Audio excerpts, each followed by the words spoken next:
catalyst of the conflict. We've seen the way the ranches have been invaded, Loisaba and those others, and this is all because we've not put the right policies in place, grazing plans. Samburu is big enough for all of us to get to manage it and to use it in the proper use. Most of the time, because of the population and the animals we have there is a scarcity of resources, especially grass and water. So they tend to fight because of those resources. Samburu County Director of Special Programs Sami Letole saying policy needed to be formulated to address existing gaps alongside dialogue between elders and herders. To have one message to all the criminals living around us, that we are going to smoke them out. Let all the community living together that help us, the security agents, in helping us bring out these criminals who are living within our communities. They further underscored the need for the national government to invest more in peace-building efforts across the country. Nancy Okware, Lunchtime News. In other news, the United Green Movement is warning IEBC against being influenced to postpone the 2022 general elections. The party's leader, Agostino Neto, says he will move to court to ensure each IEBC commissioner is held responsible in case violence erupts following postponement of the elections. The United Green Movement Party is now warning IEBC that failing to conduct general elections on 9th August 2022 as stipulated in the Constitution could be a risky affair. Most Kenyans want to have another chance at the elections on August 9th next year.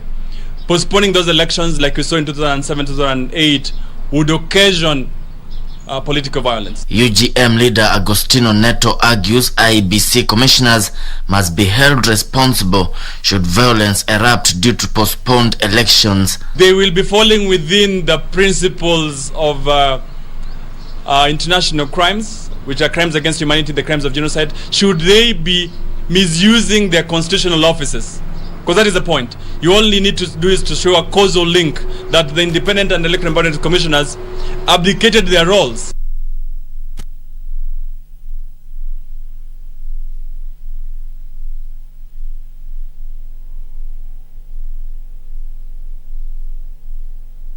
North, a member of parliament, Bashir Abdullahi, has urged local authorities to ensure they carry out their mandate with due diligence. The legislator says the government has invested heavily in the improvement of existing offices and the construction of new ones to facilitate chiefs and their assistants. Ramudimtu, Mandera North MP Bashir Abdullahi urged chiefs to use all resources placed at their disposal to ensure adequate security for locals. Na hii ofisi tumetengeneza si ya chief, ni ya wananchi. Ni ofisi ya serikali na tumewapatia wahudumie wananchi. The lawmaker says the government has an elaborate plan to construct offices in the marginalized areas in order to improve service delivery to residents of Mandera County. Tumejenga mingi ikiwa Ramo, Asabito, Ola, Shirshir, kuna zingine ambazo zitakuja tena within Ramodintu. Of course itakuwa kwa other locations. Tutaendelea naye. Ya muhimu ni kwamba hii ofisi bwana chief watumikie wananchi kabisa.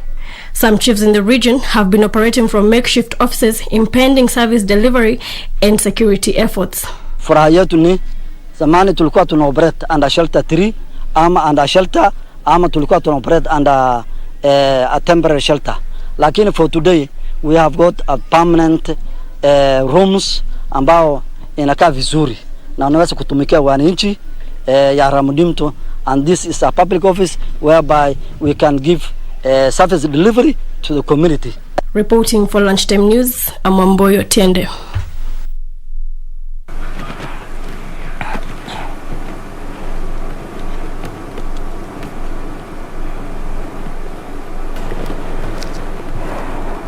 Now, some youth leaders from Western Kenya have protested at what they term unfair sidelining of Amani National Congress party leader Musalia Mudavadi and his Ford Kenya counterpart Moses Wetangula from the committee organizing President Uhuru Kenyatta's next week visit to the region.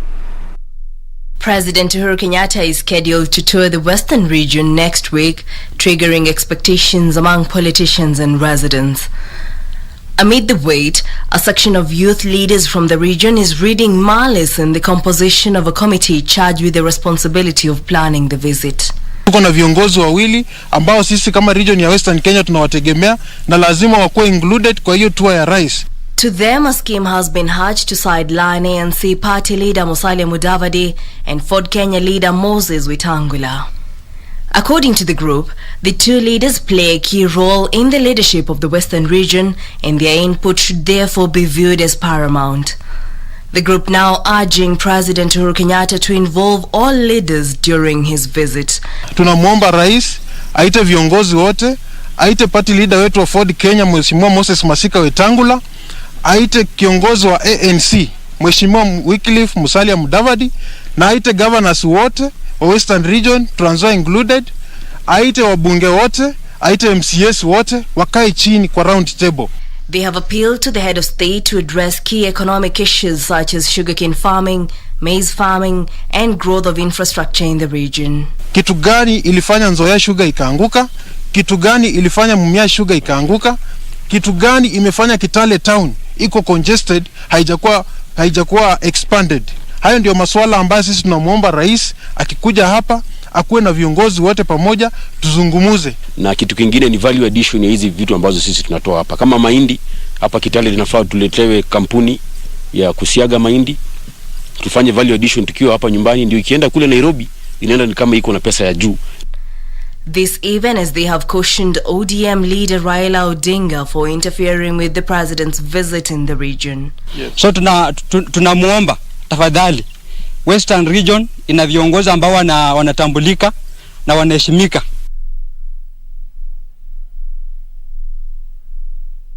Well, on that note, we take a short commercial break. Don't go too far. We'll be right back.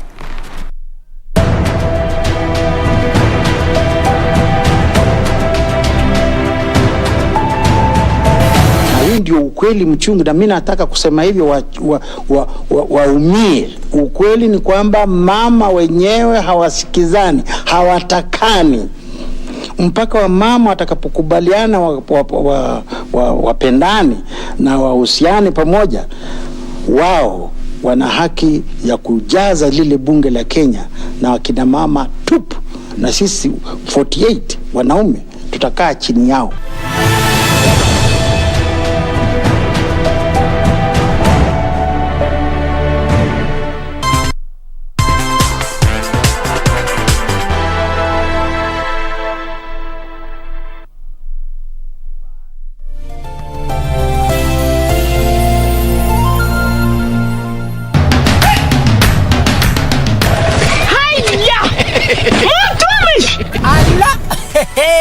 Nissan Serena ndio hii, na unaweza kuwa wewe ndio tunapikia simu. Kodi ya Nissan Serena ni NS, alafu kisha kwenye amount ni 50 bob. Hii Nissan Serena tunakupatia na shilingi 50. Kujiunga na QuickBid ni rahisi. Enda kwenye M-Pesa, bonyeza paybill, kisha weka business number 4032353. Kwenye account weka kodi ya bidhaa unayotaka na bid yako ya chini zaidi, kwa mfano TV 16, kisha weka shilingi 20 tu kama idadi yako. Weka bid yako pia kwenye www.quickbid.co.ke. Kumbuka, bid ya chini zaidi ya kipekee ndio hununua. QuickBid, bidhaa bora kwa bei ya chini. Kupata skiza tune ya maisha, bonyeza *811*965#. Maisha ni mafupi, hivyo si vyema kumaliza muda mwingi katika malumbano.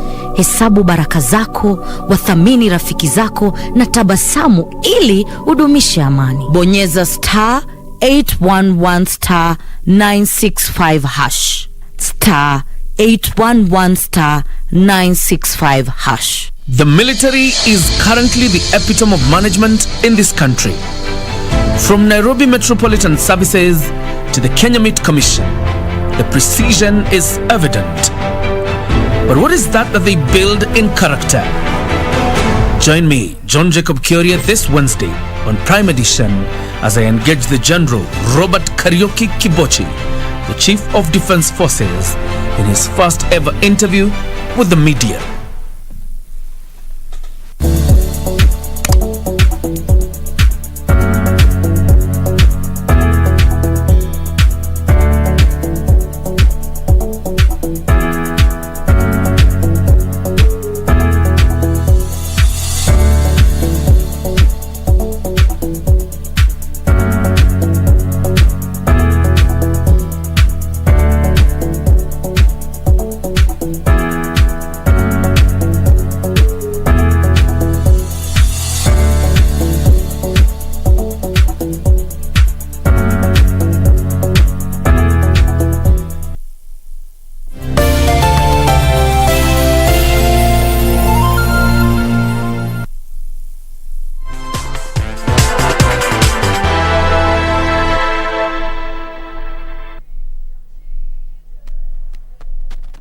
Welcome back. Now we proceed to health matters, where the Ministry of Health has received a donation of an ambulance from the European Union and IGAD as part of the EU-IGAD response to health as social economic impact of COVID-19. The ambulance will be handed over to Turkana County. At the same time, Health Cabinet Secretary Mutahi Kagwe will be addressing on the progress of the COVID-19 vaccination exercise that has been ongoing, as well as the COVID-19 situation in the country. Let's listen in. The Republic of Kenya, Fatuma Adan. Ladies and gentlemen, on behalf of the government of the Republic of Kenya, I would like to start by sincerely thanking the Executive Secretary of the Intergovernmental Authority on Development, IGAD, as well as the European Union for their continued support and collaboration during this pandemic period. I want to recognize the greatly appreciate IGAD as well as the European Union for the support towards the COVID-19 pandemic, and the support they have given us has been both in kind and in cash. Your Excellency, I remember very distinctly at the outbreak of the disease, your people came to us, they donated funds towards us, and in fact some of those funds went to complete some of the works that were happening at the Kenyatta University College, and for that we are very appreciative of that continued support. And just by way of note, the pandemic continues to be a challenge, not just here in our republic, but across the world. Today, the dominant variant of the virus in our country is actually the Delta variant. While a while back, we have gone through now 3 different variants, and the dominance at each period being a different one. And the current one now we are experiencing is the Delta variant, which is proving to be difficult and very virulent in terms of management. We know that it has affected other countries in the world and continues to spread more rapidly than the other variants of the virus. It is our hope that you'll be able to contain it. People are talking about a 4th wave. We never actually got out of the 3rd wave. So it is so far as we are experiencing currently a spike in the country with about a positivity rate of about 11 to 14%, and therefore we continue to be careful and observe strict measures in our country just to make sure that the pandemic is contained. We also are continuing with the vaccination process, having so far administered 1.6, nearly 1.7 million doses of the AstraZeneca vaccine.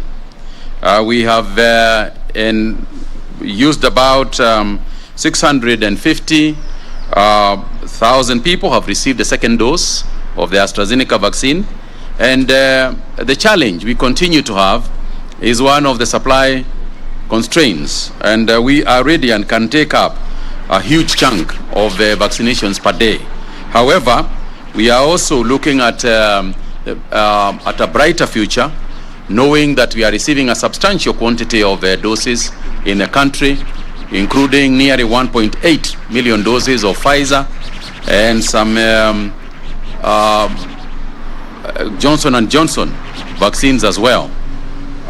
We know that the flow of the Johnson & Johnson vaccines will be on monthly basis to begin with, towards the 13 million that we have acquired through the government. But we are also hoping that the international community will continue to cooperate on the supply of the vaccines. We are also particularly excited about your support with the ambulance today. We know that IGAD has been in the forefront of dealing with intergovernmental issues, particularly cross-border issues. Your Excellency, what we would like to do is to enhance cross-border health management.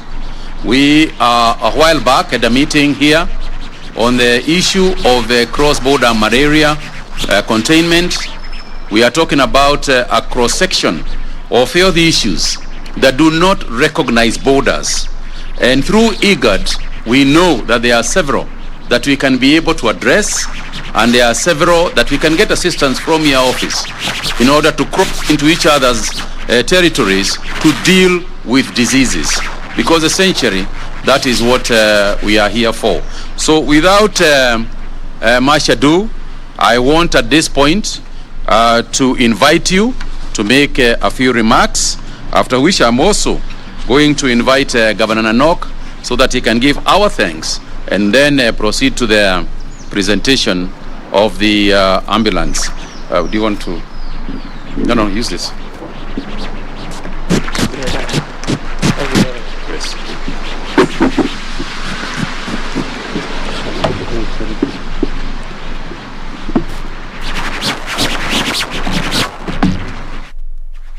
Thank you very much, Your Excellency, Honorable Taika Gawe, Cabinet Secretary for Health, the Republic of Kenya, the Government County, Honorable Josephat Nyanyoki, staff members of the Ministry of Health, County Government of Turkana, and my colleagues at the IGAD Secretariat. Good afternoon. It is indeed a singular privilege, Your Excellency, to preside over this special official handover ceremony of the advanced ambulance aimed to mitigate the impact of COVID-19 pandemic in Turkana County as well as the Republic of Kenya and the IGAD region at large. Your Excellency, you have mentioned a very important issues that which I fully concur. IGAD is an organization of 8 member states who is working very closely in multi-sectorial sectors. Specifically on this pandemic, we were working very closely with our member states from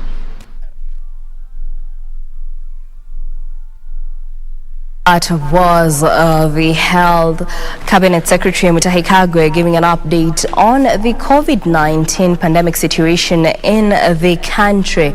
Well, he mentioned that the dominant variant in the country is the Delta variant, at the same time stating that the country is currently experiencing a positivity rate of around 11 to 14%, and as of now at least 1.7 million doses have been administered.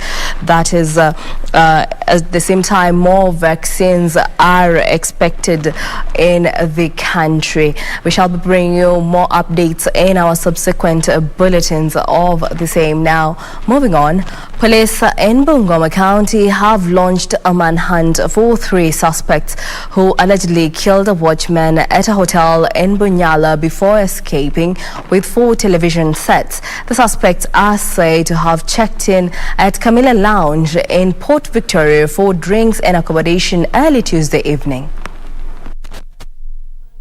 According to the launch manager Alan Mondi, the security guard was murdered and locked in the toilet with deep cuts in his ears and the head.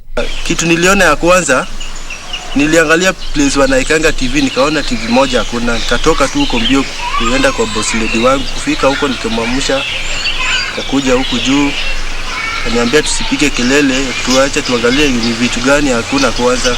Bunyala Sub-County OCPD Peterson Nyakundi confirmed the incident, noting that police have launched manhunt for the suspects. The body of the deceased was taken to Port Victoria morgue. Wakati manager ameamka saa 12 asubuhi akapata mlango ni kama imefunguliwa, akaanza kutafuta watchman akapata hayuko. Wakati wangali kwa ile marumu sio ile mchana kama melala akapata hawako wametoka.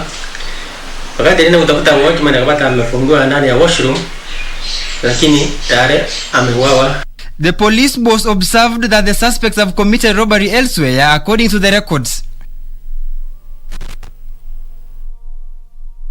On matters education, educational stakeholders in Ganze constituency have called for more investment in the education sector to help lift the performance of schools in the region. The group says most schools in Ganze lack modern learning infrastructure, a situation they argue will continue to affect student performance.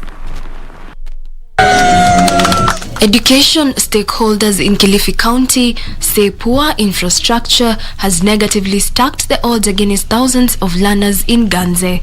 The group says learners have been forced to study under deplorable conditions.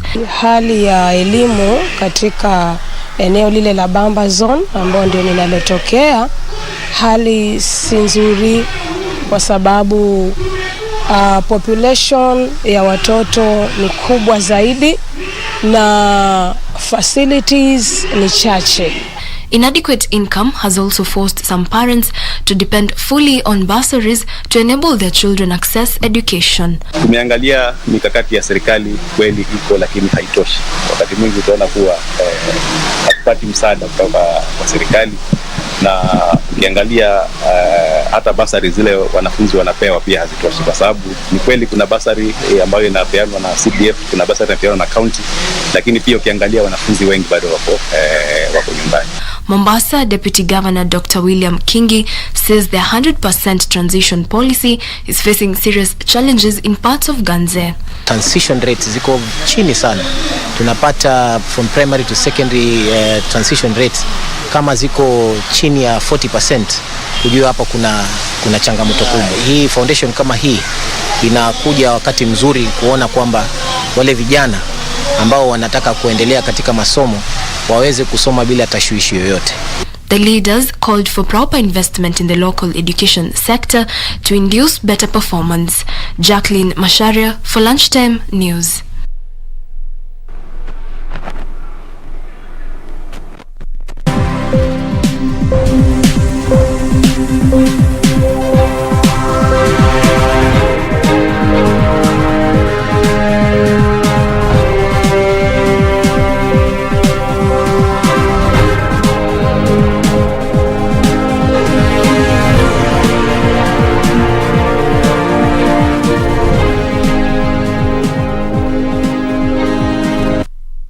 Kenya is set to receive 20 billion shillings investment from UK to support the Big Four agenda.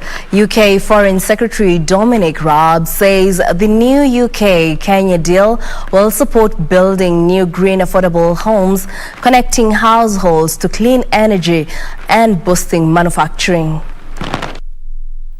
Speaking at the Mansion House in London, UK Foreign Secretary Dominic Raab said 5.2 billion shillings of UK aid to be matched by 3.5 billion shillings of private investment to finance 10,000 green affordable homes for Kenyans. These homes will be energy and water efficient for low and middle income families and will contribute to Kenya's goal of building 500,000 new affordable homes by 2022. The investment will go directly into projects and is a combination of UK government aid and privately raised funds. Out of the 20 billion shillings, 67 million shillings will fund policy advice and technical assistance to support the development of green manufacturing in Kenya, including manufacturing of electric vehicles. This is further testimony to the lasting legacy of Kenya-UK relations for our shared prosperity. The United Kingdom is, of course, itself deeply experienced in PPP program delivery, and we look forward to the knowledge transfer, information exchange, and strategic partnerships with our... The Secretary says this package of investments will create new jobs and unlock new opportunities for UK and Kenyan businesses by strengthening the relationship between Nairobi and London. To cement Nairobi's status as a financial hub, the Foreign Secretary has also announced the launch of the Nairobi International Financial Centre in partnership with the City of London. The partnership is expected to deepen links between Kenya and London, the world's leading financial centre. Kenya remains one of the most attractive investment destinations on the African continent, and indeed is one of the fastest growing economies on the continent. Our economy in Kenya is projected to rebound strongly from the COVID-19 pandemic. We are particularly keen to strengthen our engagements with investors in the UK under the newly revitalized public-private partnership model.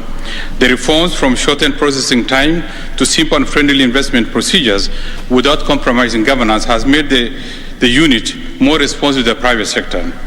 Cabinet Secretary, National Treasury and Planning Ukuru Yatani said collaboration with partners like the City UK, the NIFC will attract increased investment and financing into the country. Caroline Jenger for Lunchtime News. The number of passengers at the Jomo Kenyatta International Airport plunged by 60% from 6.1 million in the 2019-2020 fiscal year to 2.5 million in the last financial year. Statistics from Kenya Airports Authority shows this is the lowest number of travelers at the facility in more than a decade.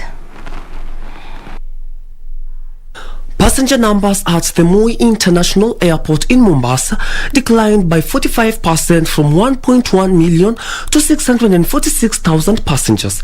The drop is attributed to the COVID-19 pandemic that upended the global travel business. However, cargo volumes at the Jomo Kenyatta International Airport expanded by 2% on the back increased shipments of fresh produce in the international market. Kenya Airports Authority results for 2020-2021 shows that the situation has improved in the last 6 months compared to a corresponding period in the 2020-21 fiscal year. At the JKIA hub, the number of passengers has increased to 285,000 from 7,000 in the corresponding period last year. Aircraft movements over the same period increased to 5,650 from 1,600. Cargo has also improved to 27.4% to stand at 28.2 million kilos recorded in the 6 months of June 2021. KAA says the improved cargo business at JKIA was supported by strong demand for fresh produce and other consumables in destination markets, as well as the conveyance of COVID-19 related supplies. For Lunchtime News, I'm Brian Munyoki. Traders using the port of Mombasa will continue to enjoy a free storage period for another 3 months. The Kenya Ports Authority has further increased the number of free storage days in a bid to cushion shippers from the adverse effects of COVID-19. Subsequently, free period for domestic import containers have been extended to 5 from the current 4 days, while free storage for domestic export cargo has been increased from 9 days to 15 days. A statement from KPA has said the extension of the free storage period that had been granted earlier and which expired on July 20th, 2021 has further been extended to October 20th, 2021. The free storage era was effected in May last year and ran for 3 months to August 18th. This was further extended to November 13th to cushion importers, exporters and transporters from the impact the COVID-19 scourge that disrupted the global supply chain.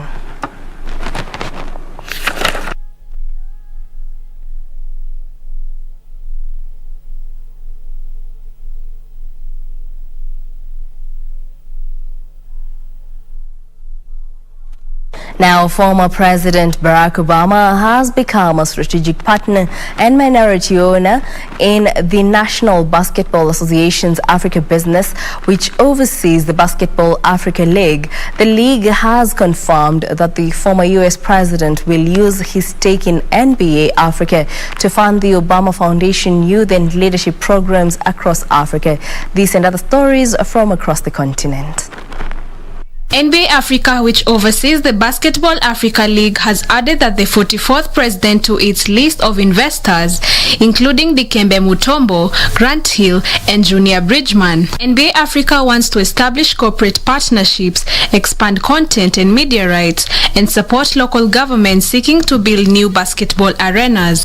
The Basketball Africa League, including 12 teams and league games, air in 215 countries and territories, and the NBA envisions basketball being a top sport throughout Africa in 10 years. While the Bank of Abyssinia signed a loan agreement with 4 private commercial microfinance institutions, Dynamic, Harbu, Metemamen, and Nisir, that will create movable loan collateral opportunities and unlock access to finance for micro, small, and medium enterprises in Ethiopia. This milestone agreement is part of a larger effort to implement the National Bank of Ethiopia's directive to enforce the operationalization of a movable collateral registry. Finally, the Corporate Council of Africa's 13th U.S. Africa Business Summit is set to be held virtually for 3 days at the end of this month. The summit is CCA's flagship conference, which is considered essential for those doing business on the continent as well as African leaders shaping U.S.-Africa economic engagements. The theme of this year's summit is New Pathways to a Stronger U.S.-Africa Economic Partnership. The summit will focus on the unique opportunity for the new U.S. administration and its African partners to reset and redefine their relationship, working together to shape the path for economic recovery needed as a result of the COVID-19 pandemic. Several African heads of state and key ministers, Under Secretary General Cabinet and senior officials, and more than 1,000 private sector executives be hosted.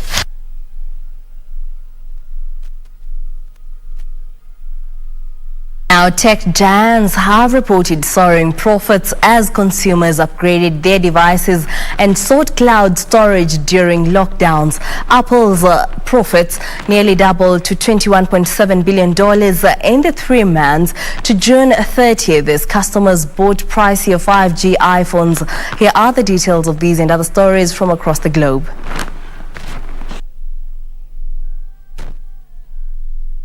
Microsoft saw $16.5 billion profit, up 47% year-on-year due to demand for cloud services and games.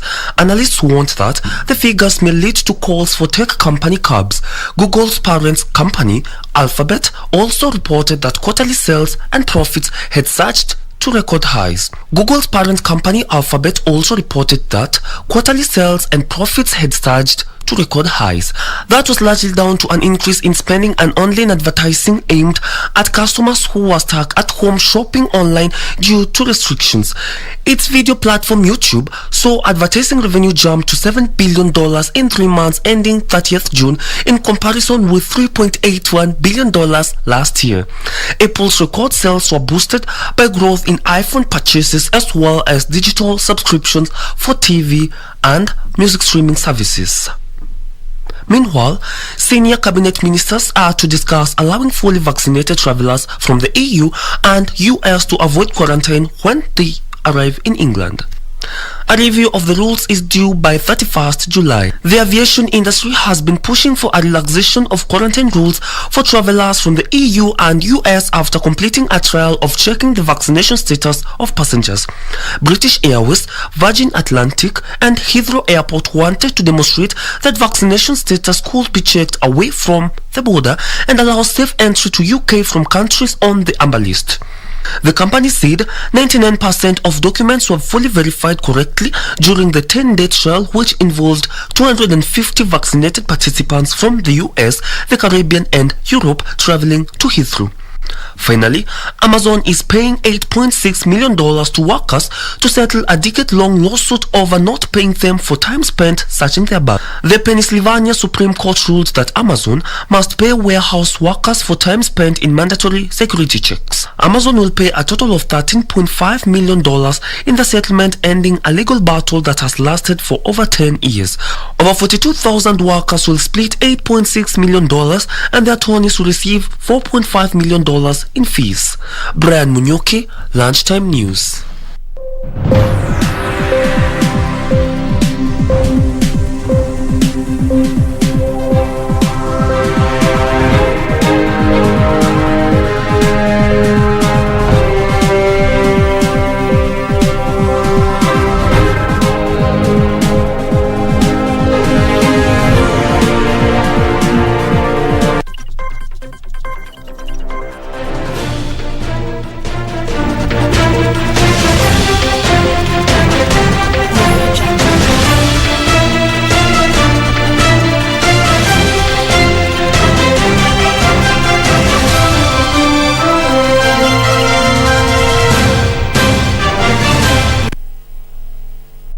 In the sports arena, four-time Olympic champion Simone Biles will not defend her individual all-round Olympic title in Tokyo. U.S. gymnast Jade Carey, competing as an individual in Tokyo, will now compete in the all-around after finishing 9th overall in qualifications. Biles won 5 medals at the 2016 Olympics: gold in the team final, individual all-round, vault and floor finals, and bronze on beam. Biles, who's 24, withdrew from the women's team contest after the first rotation on vault Tuesday, citing her mental health and the adverse effects of immense pressure she is facing to perform at these games. Her decision drew an outpouring of support from athletes and celebrities from around the world, including Michael Phelps, the most decorated Olympian in history, who's emerged as a mental health advocate since retiring from swimming. Despite a shaky performance in qualifications, Biles became the first woman since 1992 to advance to the final in all 6 possible Olympic events: the team final, individual all-round final, and the vault, uneven bars, balance beam, and floor event finals.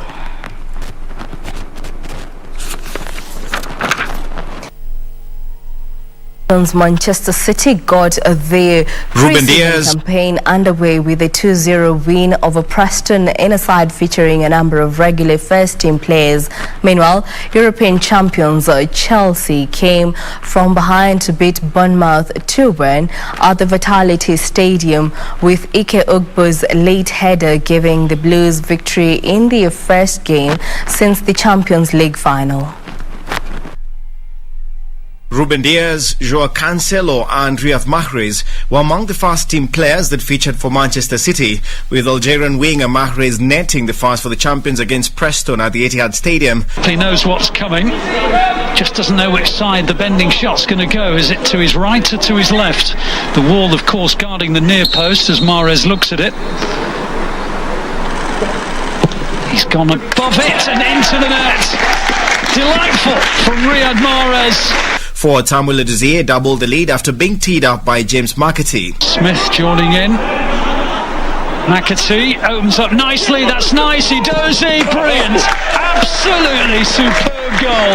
And Sean Gota, you are so impressed with it. Meanwhile, Ugbo's late header gave Chelsea a 2-1 win against Bournemouth at the Vitality Stadium in their first game since winning their second Champions League title in May. Brooks finding Stacey here. Stacey bangs it across the team. Could have gone anywhere. Pinball in the Chelsea box. Bournemouth should have taken the lead early in this game. They have taken the lead now. Dominic Solanke nearly gave the host the lead against his former club before Callum Hudson-Odoi pulled a smart stop out of Mark Travers after a fine pass from Danny Drinkwater, making a rare start for the Blues. Armando Broja leveled. He was a fabulous deliverer of the ball when at Augsburg, and he's done it brilliantly there for Broja, who's equalised.